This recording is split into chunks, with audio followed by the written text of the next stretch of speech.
దేవుని పరిశుద్ధ నామమునకు ఘనత మహిమ ప్రభావములు కలుగునుగాక. హల్లెలూయా. మరొకసారి ఈ అనుదిన బైబిల్ ధ్యానములకు మీ అందరినీ మన రక్షకుడు ప్రభు అయిన యేసు క్రీస్తుల వారి పరిశుద్ధ నామంలో ప్రేమతో ఆహ్వానిస్తున్నాను. ప్రియులారా, యేసు క్రీస్తు ప్రభుల వారి జననము 2000 సంవత్సరాలకు పూర్వము క్రీస్తు ప్రభుల వారు ఈ లోక రక్షకుడుగా మన కొరకు జన్మించి దేవుని ప్రేమను, దేవుని కృపను, దేవుని మహిమను మనకు ప్రత్యక్షపరిచాడు. మరి ఈ అడ్వెంట్ సీజన్లో ఆయన రాకడను జ్ఞాపకం చేసుకొని ఆయన మొదటి రాకడను ధ్యానించి ఆయన రెండవ రాకడ కొరకు మనము సిద్ధపరచుకుందాం. ఈ దినము ఆదికాండము 49వ అధ్యాయంలో మరి క్రీస్తు ప్రభుల వారి రాకడను గురించి పలికినటువంటి మరి యొక్క ప్రవచనాన్ని చూసుకుందాం. ఆదికాండము 49వ అధ్యాయంలో మరి యాకోబు తన అంత్య దినములలో, తన అవసాన కాలములో, అనగా తన చివరి దశలో తన కుమారులందరినీ పిలిచి ఆయన ఇలాగంటున్నాడు. ఆదికాండము 49వ అధ్యాయము 1వ వచనం. యాకోబు తన కుమారులను పిలిపించి ఇట్లా నేను, మీరు కూడి రండి, అంత్య దినములలో మీకు సంభవింపబోవు సంగతులను మీకు తెలియజేసేదను. యాకోబు కుమారులారా, కూడి వచ్చి ఆలకించుడి, మీ తండ్రి అయిన ఇశ్రాయేలు మాట వినుడి. దేవుని నామానికి మహిమ కలుగునుగాక. ప్రియులారా, దేవుని ఆత్మచేత, దేవుని ప్రేరేపణ చేత, పరిశుద్ధాత్ముని ప్రేరేపణ చేత మరి అంత్య దినములలో సంభవించేటటువంటి ఆయన కుమారులకు రాబోతున్నటువంటి దీవెనలను, ఆశీర్వాదములను, దేవుని ప్రణాళికను యాకోబు తన కుమారులకు తెలియజేస్తున్నాడు. మరి ఒక్కొక్కరిని గురించి ఆయన మాట్లాడుతూ 8వ వచనంలో యూదా గురించి ఆయన మాట్లాడుతున్నాడు. చూద్దాం ప్రియులారా.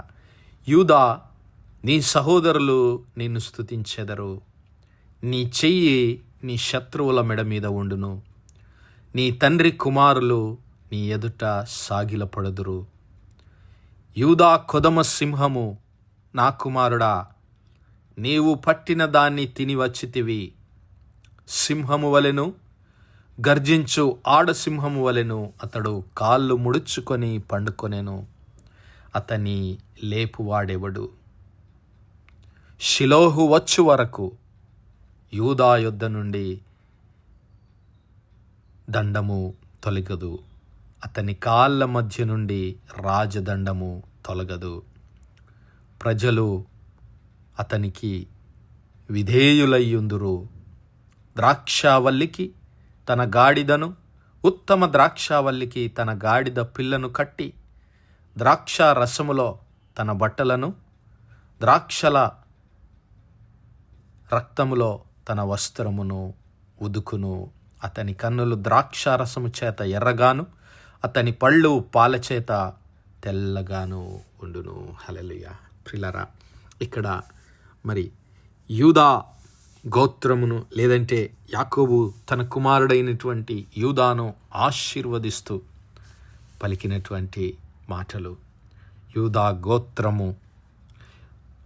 గోత్రములో నుండి రాజు రాబోతున్నాడని, యూదా గోత్రము, యూదా నా కుమారుడా, నీవు సింహము వంటి వాడవని, మరి నీవు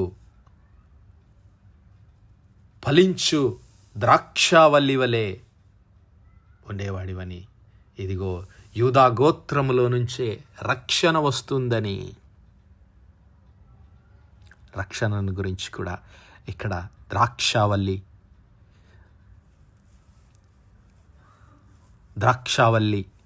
తన బట్టలను ద్రాక్షల రక్తములో తన వస్త్రమును ఉతుకును. హల్లెలూయా. మరి ఆ క్రీస్తు ప్రభుల వారు చేయబోయేటటువంటి ఆ రక్షణ ప్రణాళిక, కల్వరి శిలువలో ఆయన మరి చేయబోయేటటువంటి పాప క్షమాపణ, రక్షణను గురించి ఇక్కడ ఈ యొక్క మాటల ద్వారా యాకోబు తెలియజేస్తున్నాడు. 10వ వచనంలో మనం గమనిస్తే, షిలోహు వచ్చు వరకు యూదా యొద్ద నుండి దండము తొలగదు, అనగా అతని కాళ్ళ మధ్య నుండి రాజదండము తొలగదు. యూదా గోత్రములో నుంచి యూదా గోత్రములో నుంచి ఇశ్రాయేలులను పరిపాలించే రాజు పుట్టబోతాడు. షిలోహు అన్న మాటకు అర్థం ఏమిటి అంటే ప్రియులారా, దాని యొక్క హక్కుదారుడని, ఆ స్వాస్థ్యకర్త. ఎవరికి స్వాస్థ్యకర్త? ఇశ్రాయేలు యొక్క స్వాస్థ్యకర్త. ఆ షిలోహు అనే మాటను గనుక మనము గమనించినట్లయితే ఆ మాటకు అర్థం ఏమిటి అంటే ప్రియులారా, ఇదిగో he whose right it is, అది ఎవరికైతే చెందుతుందో, దాని హక్కు ఎవరిపైన ఉందో ఆ హక్కుదారుడు అన్నమాట. ఆ హక్కుదారుడు ఎవడు? ఇశ్రాయేలు ప్రజలపైన, యూదా గోత్రం పైన, దేవుని ప్రజలందరిపైన హక్కుదారుడు ఎవరు అంటే ప్రియులారా, ఆ యూదా గోత్రపు సింహమైనటువంటి క్రీస్తు ప్రభుల వారు. ప్రకటన గ్రంథం 5వ అధ్యాయం 5వ వచనంలో మనం ఒకసారి గమనిస్తే ఆయన యూదా గోత్రపు సింహమని దేవుని సన్నిధానంలో ఆయన పిలువబడుతున్నాడు. చూడండి, ప్రకటన గ్రంథం 5వ అధ్యాయము. ఇదిగో దేవుని చేతిలో ఒక గ్రంథం ఉంది. దేవుడు అత్యున్నత సింహాసనం పైన ఆయన ఆసీనుడై ఉన్నాడు. వెలుపటను లోపటను రాత కలిగినటువంటి 7 ముద్రలు గట్టిగా వేసి ఉన్న ఒక గ్రంథము సింహాసనమందు ఆసీనుడై ఉన్న ఆ తండ్రి అయిన దేవుని కుడి చేతిన చూచితిని. మరియు దాని ముద్రలు తీసి ఆ గ్రంథం విప్పుటకు యోగ్యుడైన వాడెవడని బలిష్ఠుడైన ఒక దేవదూత బిగ్గరగా ప్రచురింపగా చూచితిని. సువార్తికుడైనటువంటి యోహాను పద్మాసు ద్వీపంలో చూస్తున్నటువంటి దర్శనము, పరలోకము తెరవబడ్డది. ఆ పరలోకమందు దేవుని సింహాసనం ఆయన చూస్తూ ఉన్నాడు. సింహాసనము చుట్టూ 24 పెద్దలున్నారు. 4 జీవులు ఆయనను స్తుతిస్తూ ఉన్నాయి. ఇదిగో భూత వర్తమాన కాల భవిష్యత్ కాలములలో ఉండు సర్వాధికారియగు దేవుడు పరిశుద్ధుడు, పరిశుద్ధుడు, పరిశుద్ధుడని మానక రాత్రింబగళ్ళు వారు స్తుతిస్తూ ఉన్నారు. ఆ సింహాసనమందు ఆసీనుడైన దేవుని చేతిలో ఒక గ్రంథం ఉంది. ఆ గ్రంథం విప్పటానికి ఎవరు యోగ్యుడని ఎవ్వరు కనబడటం లేదు అక్కడ. అయితే ఆ యొక్క పరిస్థితిని చూసి యోహాను గారు, ఇదిగో యోగ్యుడు ఎవడు కనబడినందున ఆయన బహుగా ఏడుస్తూ ఉన్నప్పుడు ఆ పెద్దల్లో ఒకడు అంటున్నాడు, ఏడవకుము, ఇదిగో దావీదుకు చిగురైన యూదా గోత్రపు సింహము. హల్లెలూయా! యూదా గోత్రపు సింహము ఆ 7 ముద్రలు తీసి ఆ గ్రంథము విప్పుటకై జయము పొందెనని చెప్పాను. హల్లెలూయా! ఎవరు ఆ యూదా గోత్రపు సింహము అంటే ప్రియులారా, ఇదిగో ఆ వధింపబడిన గొర్రెపిల్ల, దేవుని గొర్రెపిల్ల అయినటువంటి క్రీస్తు ప్రభుల వారే. ఆయనే ఆ యూదా గోత్రపు సింహము. ఇక్కడ యాకోబు పలికినటువంటి ప్రవచనము, ఆ యూదా గోత్రపు సింహము, ఆ స్వాస్థ్యకర్త, ఆయనకు చెందవలసినటువంటి ఆ యొక్క దేవుని స్వాస్థ్యము, దేవుని ప్రజలందరినీ పరిపాలించడానికి ఆయన రాబోతున్నాడు. రాజదండము దేనికి సూచన అంటే ప్రియులారా, అధికారమునకు సూచన. రాజదండము దేనికి సూచన అంటే ప్రభుత్వమునకు అది సూచనగా ఉంటుంది. షిలోహు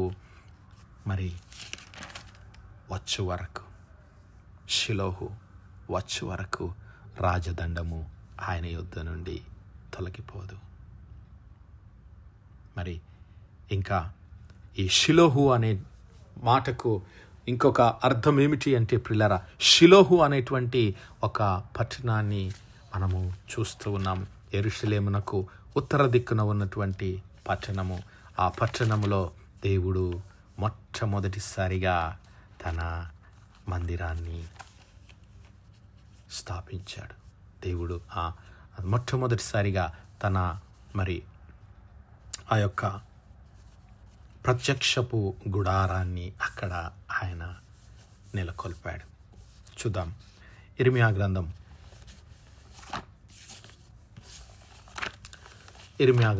7వ అధ్యాయాన్ని మనం ఒకసారి గమనిస్తే, ఇర్మియా గ్రంథం 7వ అధ్యాయం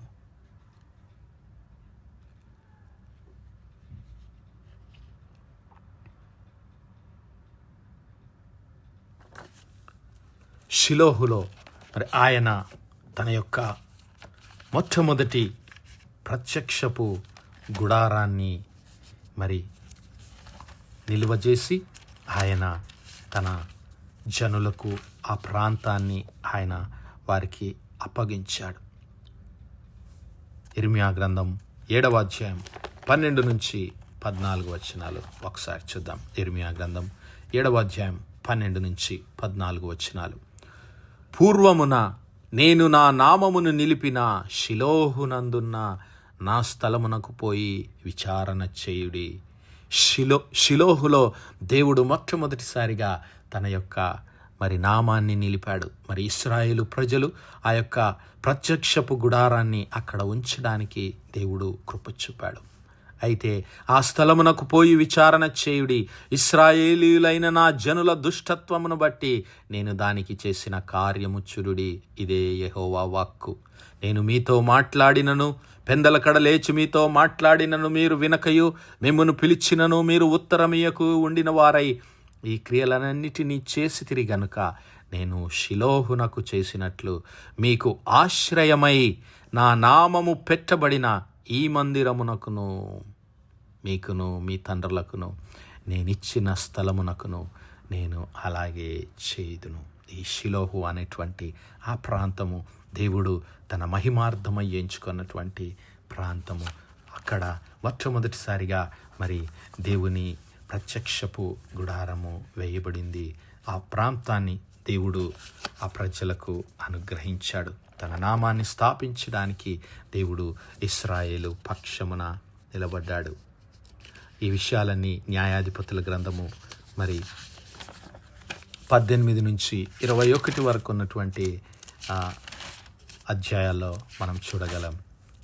న్యాయాధిపతుల గ్రంథము 18వ అధ్యాయంలో మరి 31వ వచనములో దేవుని మందిరము షిలోహులో ఉన్న దినములన్నిటను వారు మీకా చేయించిన ప్రతిమను నిలుపుకొని ఉండ్రి. అక్కడ మరి షిలోహులో మొట్టమొదటిగా దేవుని మందిరము స్థాపించబడింది.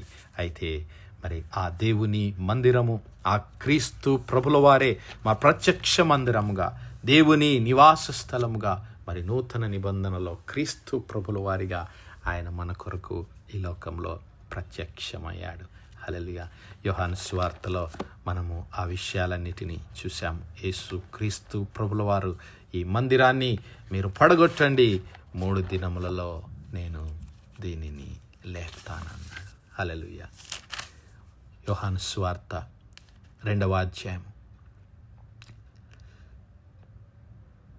19వ వచనం. యేసు ఈ దేవాలయమును పడగొట్టుడి, 3 దినములలో దాన్ని లేపుదునని వారితో చెప్పెను. యూదులు ఈ దేవాలయమును 46 సంవత్సరాలు కట్టిరే, నీవు 3 దినములో దాన్ని లేపుదువా అనిరి. అయితే ఆయన తన శరీరమును దేవాలయమును గూర్చి ఈ మాట చెప్పాను. దేవనామానికే మహిమ కలుగును గాక. ప్రియులారా, ఆ షిలోహు, ఆ దేవుని మందిరము, ఆ క్రీస్తు ప్రభుల వారు యూదా గోత్రములో నుంచి మరి మన కొరకు ఈ లోకంలో జన్మించి దేవుని ప్రేమను, దేవుని కృపను, దేవుని మహిమను మనకు ప్రత్యక్షపరిచి ఆయన కొరకు ఈ లోకంలో జీవించడానికి మనకు కృపనిచ్చాడు.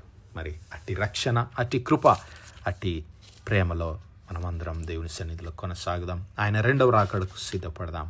అట్టి కృపా ధన్యత దేవుడు మనందరి జీవితాల్లో దయచేయనుగాక. ఆమేన్, ఆమేన్, ఆమేన్. ప్రార్థించుకుందాం. హల్లెలూయా, హల్లెలూయా, హల్లెలూయా. స్తోత్రం, స్తోత్రం, స్తోత్రం, స్తోత్రం తండ్రి. అత్యంత కృపాభరితుడువు, అత్యున్నత సింహాసనంపై ఆసీనుడవైన మా ప్రియ పరమ తండ్రి, జీవము కలిగిన మా దేవా, సైన్యములకు అధిపతి వగు మా యెహోవా తండ్రి, కృపా కనికరములు గల మా ప్రభువా, సూర్యోదయం మొదలుకు ఇంత మట్టుకు మా తండ్రి మీ చల్లనెక్కల నీడను భద్రపరిచి అయ్యా మరొకసారి మీ ప్రియ కుమారుడు మా ప్రభువైన యేసు క్రీస్తుల వారి పరిశుద్ధ నామములో దేవా మీ కృపా సన్నిధానంలో ప్రార్థించడానికి సజీవ లెక్కలో మమ్మల్ని లెక్కించిన తండ్రి మీకు స్తుతులు, స్తోత్రాలయ. దీనిమెల్లా మీ యొక్క పరిశుద్ధాత్మ సహాయము, ఆదరణ, సహవాసం, కాపుదల అనుగ్రహించిన తండ్రి మీకే స్తుతులు, స్తోత్రాలు. అవునయ్యా, మీ ప్రియ కుమారుడు మా ప్రభువు రక్షకుడైన యేసు క్రీస్తుల వారు షిలోహును వచ్చే వరకు ఆయన చేతిలో నుండి రాజ్యాధికారం వెడలదని వాగ్దానము చేసి మా కొరకు ఈ లోక రక్షకుడుగా, రాజుగా, ప్రభువుగా 2000 సంవత్సరాలకు పూర్వం శరీరధారిగా మా కొరకు అనుగ్రహించి మా పాపముల నుంచి మమ్మల్ని విడిపించిన దేవా మీకే స్తుతులు స్తోత్రాలయ్యా. మరి ఆయన ప్రేమలో ఆయన రక్షణలో మేమందరం కొనసాగే కృప దయచేయమని, మమ్మల్ని మా కుటుంబాలని మీ కృపలో భద్రపరచమని మహిమ ఘనత ప్రభావాలు మీకే చెల్లిస్తూ యేసు నామములో అడుగుతున్నాము తండ్రి. ఆమేన్, ఆమేన్, ఆమేన్. God bless you all. Praise the Lord. Shalom.